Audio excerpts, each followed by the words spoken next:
Good day everyone.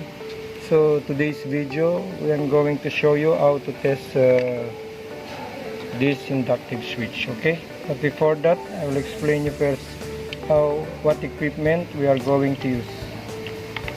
So here we have this safety barrier. Okay, this is our safety barrier. This one our inductive switch, which this one is connected to positive and the blue one is negative.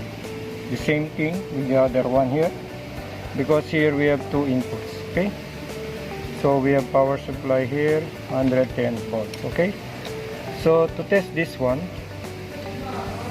so you just need to put a metal inside. Okay, it's like this. See, responding. Now we are going to check the other one. The other one is here. Okay, but I cannot hold.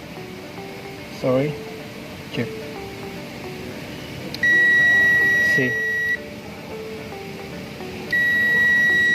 when you are putting metal, responding. So it means this inductive switch are working.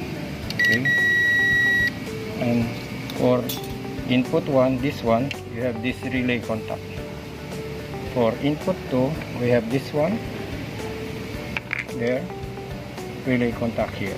Okay, so this is how to test this inductive switch. Okay guys, so thank you for watching.